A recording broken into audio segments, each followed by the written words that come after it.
Okay, so what I would like to do right now, while I have our lives still going, is I want to go over some goals and some habits that I recommend for language learners, specifically around making more progress without forcing yourself to do more things to add to your language studies. So, when it comes to learning languages, again, in the spirit of this whole conversation of balancing multiple languages, growing your skills in multiple languages, there are lots of things that people recommend you do, like, oh, do this, use this app, never use this app, don't ever do this. Everything is subjective when it comes to learning languages. There are things that work well for many people, there are things that don't work well for many people. And one of the things that I do as a language coach is I really help my people figure out what works best for them through strategic trial and error. I don't want to just say trial and error because that's kind of like throwing, what do they say? Like throwing spaghetti at the wall. And it's less like that because you don't know what to expect when you do that. But when you're doing this more strategic trial and error, you are doing this with a vision. You kind of know what you're going to expect, either A or B. And then if you get A, next strategy, here's what we're going to do next. If you get B, then here's what we're going to do next. It is the gathering of data so that we can continue to improve what we're doing in our language studies. And so rather than telling people like, use this app, go get this resource, again, it depends. I usually recommend some different goals and habits to set for yourself. Now, many of these are personal because it's about how you expect to use the languages that you're learning. There are some that I feel like are universal or really good for like a holistic improvement, let's say. So there are 3 different goals and 3 different habits that I recommend, and I'm going to walk you through them one by one. This is also in my guide, Achieve More with Less. So if you are someone who wants to have the PDF version of this along with the worksheets, there's some sections where you get to answer questions about it. If you want that, it is completely free. I'm also going to put the link to that in the description of this video, but let's dive into it one at a time. So the very first one of the 3 goals, first goal is expanding your vocabulary, recall, and recognition skills. And this is big. Many language learners don't even know anything about recall and recognition.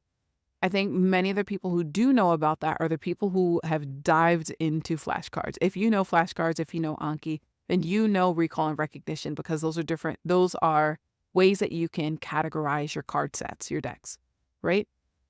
So recall is being able to remember information that you can use it. So for example, if you're like, how do I say the word car?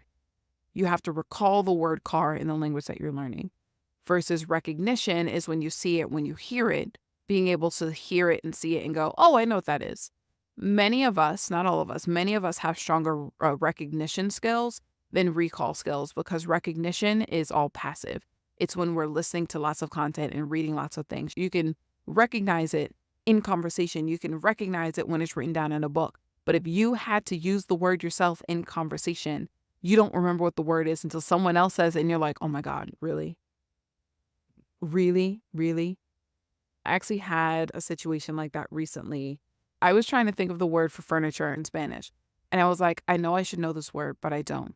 Okay. Recall skills for this word furniture in Spanish. Now, I looked it up in the dictionary and it said muebles. And I was like, what do you mean you didn't know that? Because I play a lot of video games in other languages and a lot of like world building, city building. I know that word. I can recognize it when I see it. But when I'm trying to remember it in my brain, I couldn't recall it. And so being able to improve on your recall and recognition skills of vocabulary is really, really important. Now, in the actual workbook, I dive into a lot more specifics. And again, it's completely free, so grab it. Some of the things that I talk about here are just like, again, there's a lot of words that we just need to know what it means when we see it. You're never ever going to use this word in conversation. Maybe it's specific slang that you're never going to say out loud. Maybe it's very technical terms that you're never ever going to say out loud. But it's important to know when you see it. Think about, and I'm giving this example as a native English speaker, there are tons of videos where people are like, do you know how to say this word out loud? It's words that we've read, we know what they mean, but we've never actually said them out loud. And so the recall skills of how to say them is not there. Things like epitome, which is epitome, Or I remember seeing someone say man's laughter for manslaughter. And that to me was probably the best. And so words that you see, but you've never actually said out loud. My recommendation is to prioritize recall and recognition in equal measures as much as possible. So like you do one for a little bit, then you do the other. Maybe you do both at the same time. If you're doing multiple languages, I adjust as needed. I was about to give like, do this and do that, but it really depends. It depends on so many different things. And it's one of the things that I talk about in Conversations in Fluency Mastery Lab. And if you're looking for a resource to actually help you with recall and recognition, I always say start with sentences over isolated or individual words. And I have an entire course on Sentence Building Pro. So I'm going to link that down in the description as well. If you want to check it out, it's just a $9 course, but it is probably there was someone who just gave some feedback on it. And they were like, this course is way more than $9 in value. And I was like, thank you. Glad, because I literally made it for the me who needed it. So first goal, expanding your vocabulary and recall skills, your vocabulary recall and recognition skills. For the first goal, the question I want you to ask yourself is, how does my current study plan help me to understand new words better and remember the ones that I've learned? That's the question I want you to ask yourself for this first goal. Now, the next one is I want you to set the goal of improving your confidence when using the target languages, when using the languages that you're learning. Many of us don't really think about confidence. We just say we will do it when we are confident, but we don't actually think, what can I do to build my confidence? We just think at some point we're going to feel confident. And confidence comes in a few different forms. One of the things that I've talked about when I did my Languaging with Confidence workshop series is that we often build confidence when we build trust in ourselves. We lose a lot of trust when the expectations that we've set have not been met. When we say we're going to do something and we don't do it, one of the ways that you can build back your confidence is by not breaking the promises that you set with yourself. So that can mean, for example, lowering your expectations to make it really, really difficult to not win. Instead of saying, I'm going to study for 15 minutes, I'm going to study for a single minute. I can't not do that. It's near impossible for that to be difficult for me. Or instead of writing an entire page or even an entire paragraph, I'm going to write one sentence. That's it. Now I've won. Now I'm proving to myself that I can do it. My confidence is growing because I know that I can, because you have the evidence that you can. And that's what I want you to do with this one, is improving your confidence. So thinking about what impacts your confidence. And I'm actually going to try to link to that workshop series as well if you want to dive into the full experience of what I talk about when I say building your confidence as a language learner. For the second goal, the question I want you to ask yourself is, what is the biggest cause to my lack of confidence? And how does this show up in my life? So ask yourself this question, take some time to go through it before you move on to the next goal and figuring out how to incorporate it into your language studies. Now, the next goal that I recommend you set is reaching conversational fluency in your target languages. I say conversational fluency because if you've been in this community for any length of time, you know that everyone has a different definition of fluency. Conversational fluency is there's a little bit less nuance in that. Everyone kind of sees that as the same thing. We all have the same understanding of that. And so when it comes to being conversational fluent, that's being able to articulate your thoughts to someone else, to say what you're trying to say to someone else and be understood, and also to understand them when they're talking to you, again, whether it's out loud, whether it's in writing. And so what are the ways that you are actively using the languages that you're learning from a beginner on? This is where a lot of people do things like immersion, all Japanese all the time. I don't even know if is that still a thing? I know it was a thing when I was learning, but that was like 2012. Also, things like Speak from Day One. The goal of the Speak from Day One is to be using the languages as much as possible. And so what are you actively doing to not just learn the language, but to use the languages in your day-to-day life? And those are the three goals that I would recommend you set. So once again, we have expanding your vocabulary, recall, and recognition skills. This is about improving your confidence in the languages that you're learning. And it's about reaching conversational fluency in the languages that you're learning. 3 goals. Any goals you set outside of that, that is up to you. And when I say goals, I'm thinking milestones. These are the things you want to reach. It tells you that you're going in the right direction or you're not. And this is the direction that I recommend you go in. Go in the direction of these 3 goals. The next question I want you to ask yourself, how does my current plan and schedule help me to reach my goals of using the languages that I'm learning?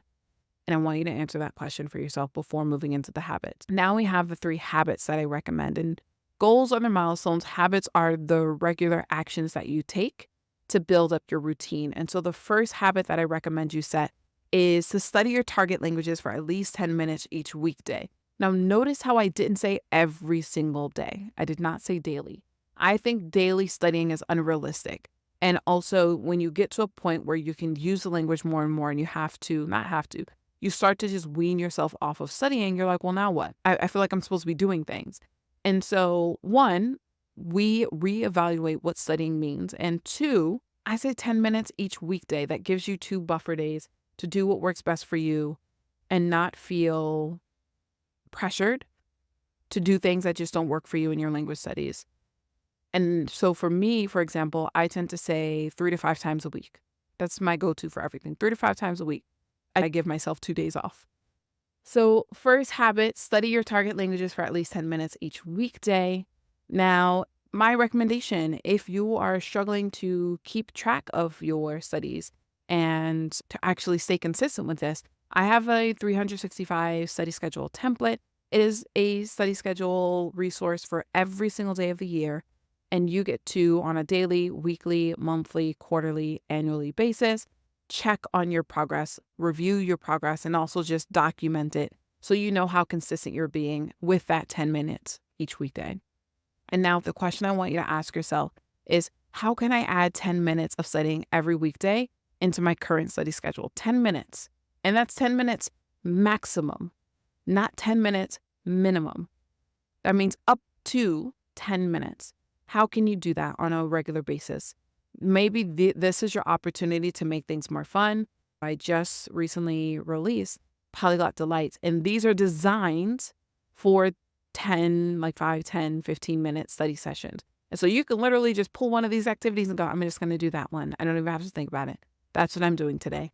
And get it done. You get to do these things. Now, the second habit I want you to focus on is tracking and celebrating your study milestones. Celebrate your wins, celebrate the milestones that you're reaching, big or small, and I want you to track them. And what I mean by this is literally write them down. Have them written down in a notebook, have them written down in Notion, have them written down in a spreadsheet, because I want you to be able to look back on your progress and see how far you've come. Sometimes, especially if you're a perfectionist like me, it can be really difficult to see your progress. This isn't working. This is horrible. This sucks. I failed. Mistake, mistake, mistake. And instead, what this allows for you to do when you're tracking your progress is to go, oh, wow, that's where I was? Okay, I'm not doing too bad. Or it's like, hey, you see where you were before? You're not there right now. Reevaluate what's happened and how can I make this better? How can I make my routine better? How can I make my schedule better? How can I make my plan better so that I'm actually making progress and not regressing with my skills? And so my question for you when it comes to tracking and celebrating your milestones and your wins and your progress is, how can you start tracking the progress that you're making in the languages that you're learning? What will this look like in your study schedule? So all of these questions that I'm asking you, if you feel comfortable doing so, absolutely let us know in the comments. But otherwise, this is about you. This is what I want you to do for yourself. And then finally, our third habit, I want you to practice using your target languages for 2 times a week. Goal is, and you'll notice that they're connected, the goal is to reach conversational fluency. How are we going to do that? By using the languages that you're learning for 2 times a week. And I actually outlined this in the guide, but the question I want you to ask yourself is, how can you add more practice, not just more study, into your current routine? Because these goals and these habits are connected. In order to reach the milestone, you want to build the habit. And you can build the habit and never have a goal, but you can't really reach the goal without a habit, without a routine. So if nothing else, focus on the habits, but I recommend both because milestones, again, tell you if you're going in the right direction or not. So as you're focused on the goal of expanding your vocabulary, recall, and recognition skills, the way that you do this is by studying for at least 10 minutes every weekday. If you can use those 10 minutes every weekday to help you improve your recall and recognition skills in vocabulary in the languages that you're learning, you're going to reach that milestone. In order to improve your confidence when studying your target languages, what I recommend you doing is tracking your progress and celebrating your wins and your milestones. If you track and celebrate those milestones and wins, you are going to boost your confidence. It is guaranteed because you start to pay more attention to what's working and what you're doing well. And you're like, oh, I guess I can do this. Again, you're building almost like your evidence bank of what you can do in the languages that you're learning. And then in order to reach conversational fluency, you gotta use the language. My recommendation is 2 times a week. So if you focus on that habit, it's gonna help you to reach that skill, that goal, that milestone. And so again, if you want the entire guide for this, where I go a little bit more in depth in this, I give you that space to answer those questions, and I give lots of recommendations of resources that you can use, resources that I've created that are going to be really helpful and complementary to this process, then definitely go and grab that. But I think that's everything that I wanted to say for today. So I hope that this was helpful. But again, I hope that you enjoyed this video, and I hope to see you around on my next live. And bye, everybody. After all the tech issues that we've had, we made it. We got through it.